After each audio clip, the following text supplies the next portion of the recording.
Okay, so today we're going to render timber, and I'm going to show you a few different ways that we can do that. So normally I would use an E31 Copic marker, but unfortunately that's dried up, so I'm just going to go to the E55. We can probably get a good enough tone or a good enough result just using one marker. So I'll show you how you can go about doing that. So we're using the broad tip, and just really lightly, I'm just sort of touching the page here. We don't need to press heavily, and if we can keep it really sort of sweeping like this, we can really get already the wood grain sort of finish in there. So I'm doing a couple of layers, as you can see, and it's already looking quite a bit like a timber grain. Sometimes when the markers are a little bit empty, when they're starting to run out, you can often get a better tone anyway. So that's actually what's happening with this one. It looks like all the markers are a little bit low at the moment. So that's one way we can do it. We can use the tip of the same marker even just to put in some more defined kind of lines to create a more defined kind of wood grain. Now you'll notice here I just sort of stopped and started, and you can see that it's really created quite a heavy sort of blob, which doesn't look very authentic. So with when you're using this, you need to really do it really quite lightly and just sort of lift the marker off the page rather than stopping it in any one point. So that's, as you can see, already giving us a bit more of that grain look. Another thing you can do is use a watercolor pencil. So this is actually a watercolor pencil. I'm not sure what color brown it is, burnt sienna it is. So what we can do with this is we really need to make sure it's got a very sharp point, and we can put in some of the grain here as well. So I'm not going for any sort of pattern, it's really kind of random and quite loose.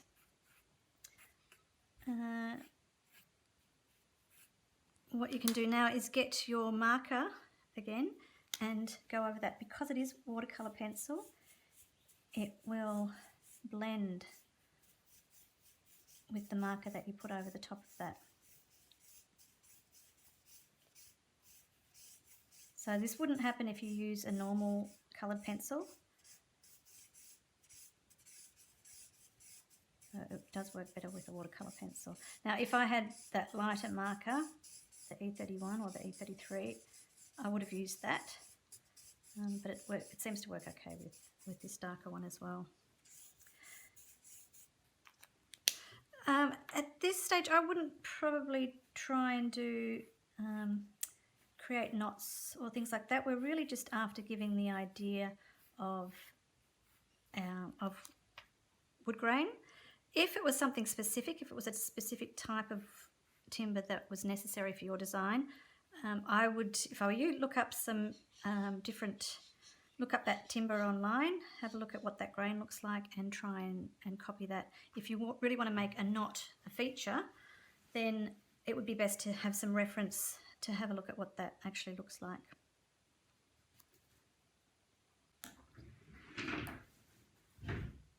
So if it's important to your product that you use a particular type of timber, you might want to do an image search on that particular type of wood, and print it out if you like, and then you can use that as a guide to do your rendering. So I'm going to try and get this kind of look, this top one.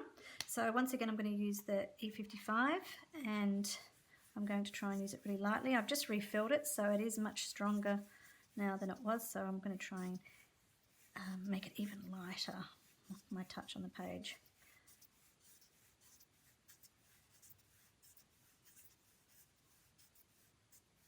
I'm just barely touching it, and I might leave that to dry just a little bit so that it doesn't just become a big smudgy mess. I kind of want those lines to show the grain. I still want to keep that in there. And once it's a little bit dry, I can go over it again.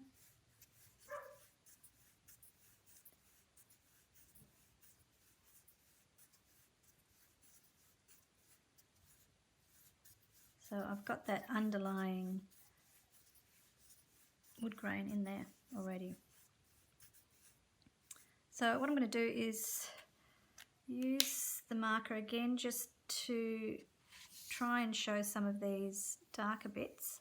Then I'm going to go over those with a pencil. So in the middle part here I've got a sort of darker blob. So I'm just really trying to lightly touch that. I don't want to make the ends too noticeable.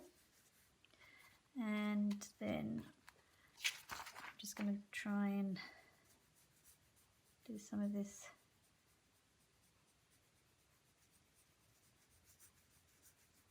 these outer circles. And I'm not going for a complete sort of photographic replication of this. It's just to give me the idea of what that grain actually looks like.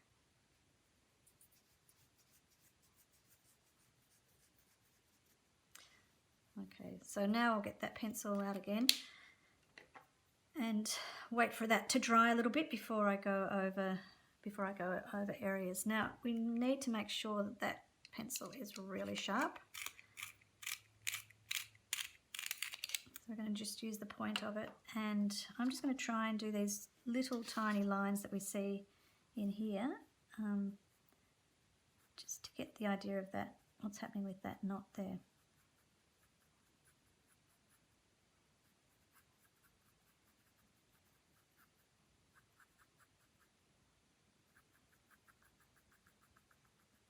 So they're just very short lines. I'm trying to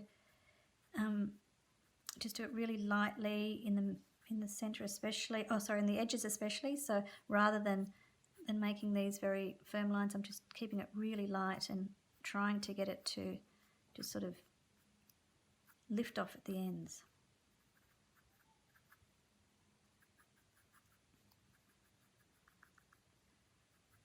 Now I might go for this area here.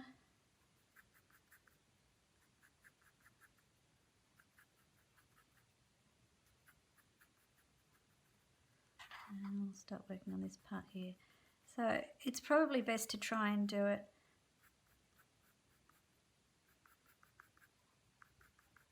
bit by bit. I'm sort of rushing it a little bit here, but if you do, a little bit by bit, you won't get too lost in the whole grain.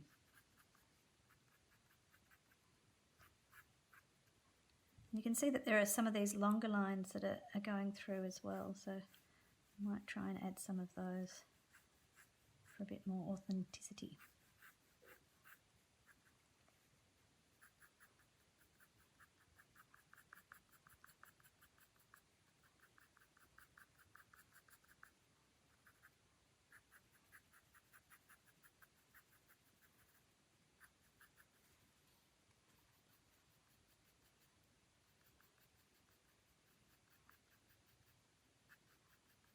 So what I'll do is, once again, I'll get the E55 and just go over those. So it's going to just darken that up because of the pencil, because it's blending that pencil.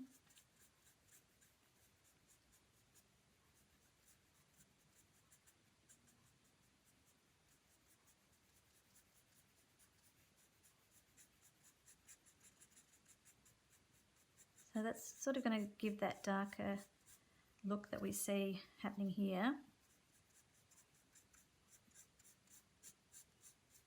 That's happening underneath all that grain. And now what I can do, once it's dry, I might put in some of those lines again without putting the marker over the top, just to give it a little bit more sort of sharper definition. So some of those lines I might just put in like that. Not everywhere. And for this you do really need it to be super sharp.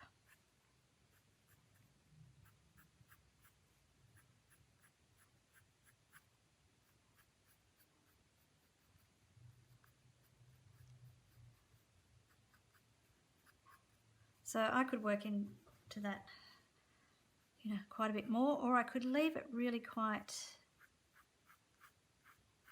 simple. You don't need to actually do a lot of work with the timber.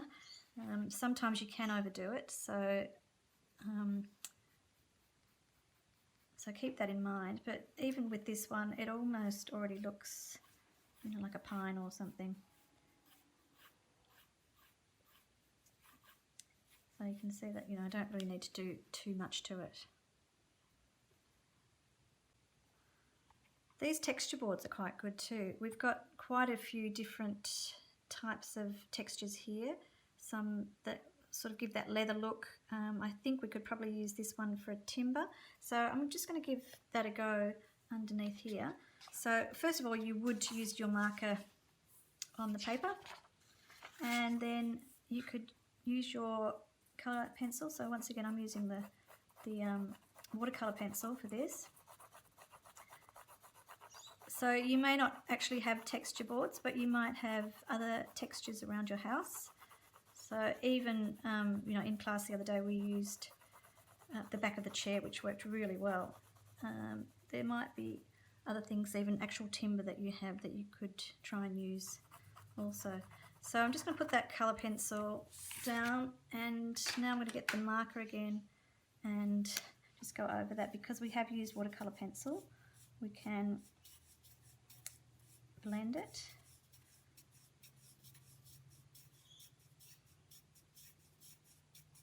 And I think that's worked quite well.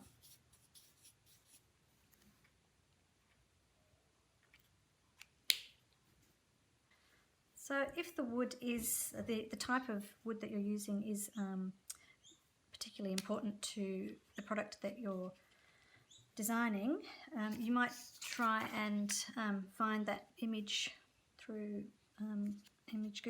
Google image search, something like that, and then you can print it out and use that as a guide. So I'm going to try and replicate this one here. So once again, I'll start with the E55, just giving a very light coat of that. I've just refilled this marker, so it's a little bit stronger than it was. So another thing we could try using is some pastel dust. First I might just put down a layer of the E55 once again.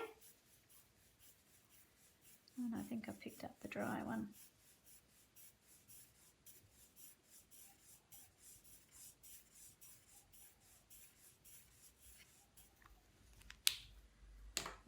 Let's see if that one's any better.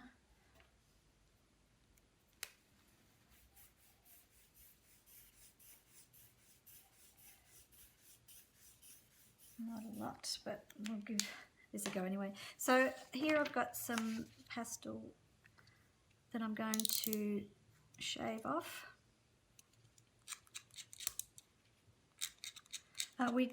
This works well with lighter fluid. We did try it the other day in class, but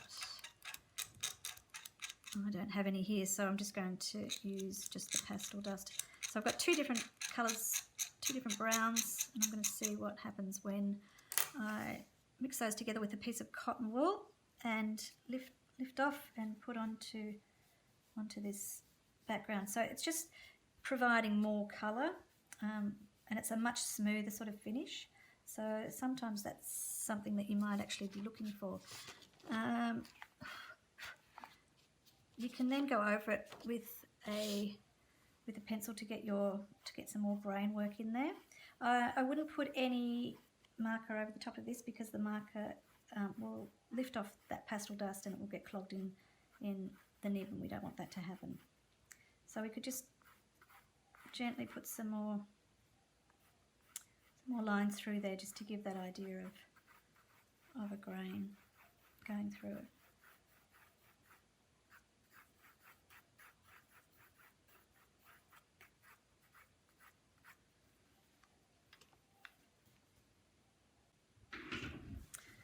So far we've just been using the same marker, the E55, but you might even, you may also want to do a darker type of timber. This is probably the darkest one I have. It's the E15 Dark Suntan. So it's still not that dark, but obviously there are different types of timbers that, you know, like your mahoganies and things like that, that you may want to try out as well.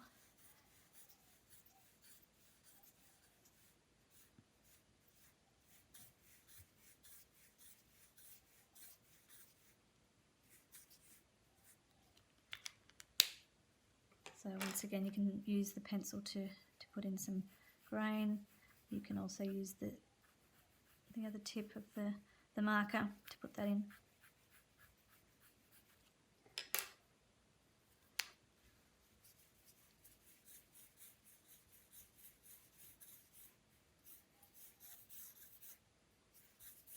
So just remember keeping it light, not stop starting on the page. Try and keep it really loose and going all the way to the edge. So obviously if you were trying to do it within a certain area, something like this one, which there is a template on Canvas that you can use for this, you probably want to use something like a tape, a magic tape, to mask out the edges so that you are quite able to freely use the marker.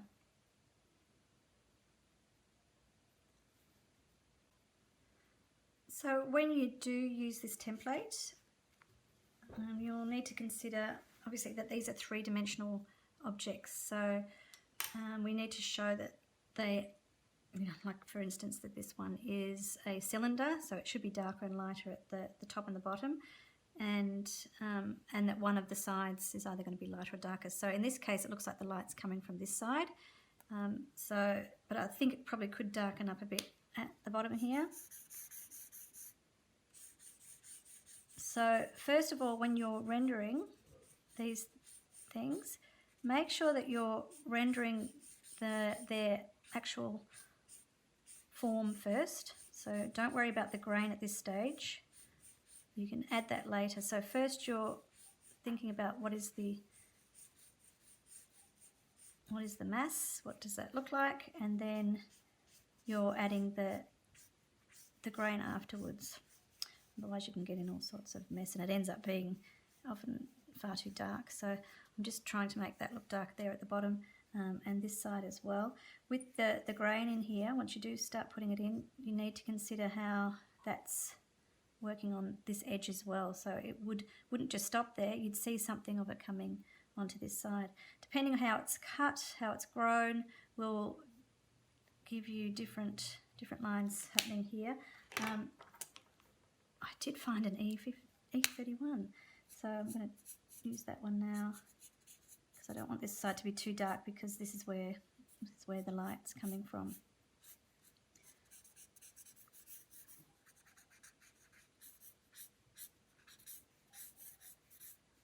Okay, so I've just darkened it up at the edge. Sometimes you might find that you've got too much of this white sort of jagged bit here. Make sure you do sort of go back and fill those little bits in. You can also use your white pencil just to give you some highlights, a bit of reflected light here underneath. And I'm just going to go around that edge as well. So all of the examples that I've done so far they're not polished, but you may have a really highly reflective timber as well. So I'm just going to show you how you can go about showing that that reflective surface.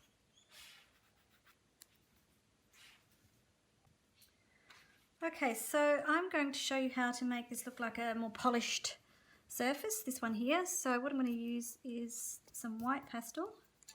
So once again, I'm just going to scrape that onto a piece of paper.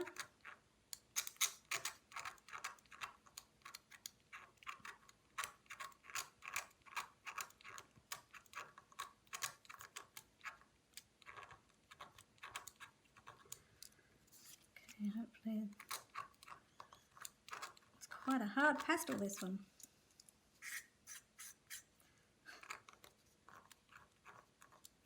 Okay, and I'll grab another piece of, a clean piece of cotton wool.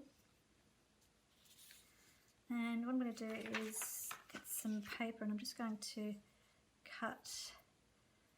I've cut those pieces of paper and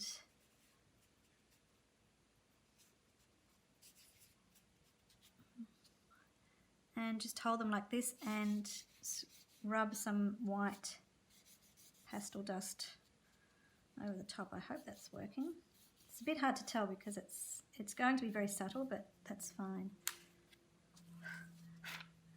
Okay, so you can see I've got one stripe there, and I might just do another small one. Just put a smaller one here.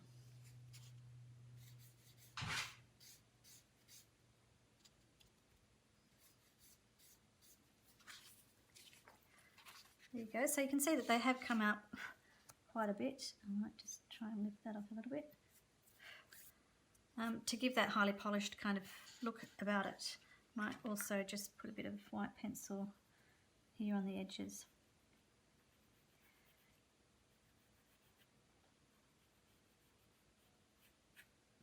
So when you come to doing some of the other sketches on here, just keep in mind that they are three-dimensional.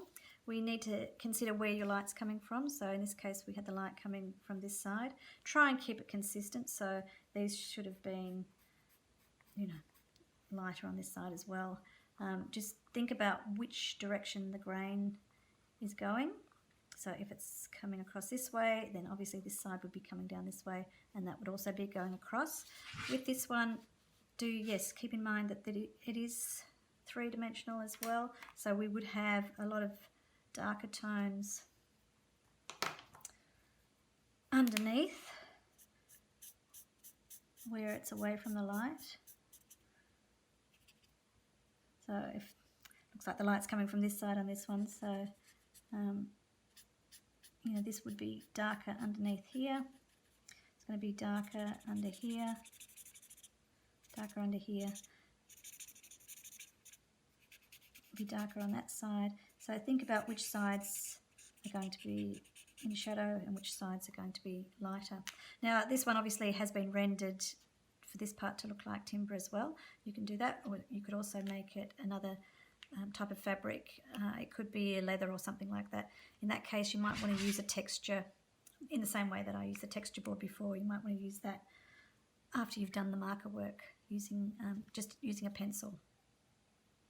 This project is just to help you to then create your own piece of children's furniture and render that as though it was timber.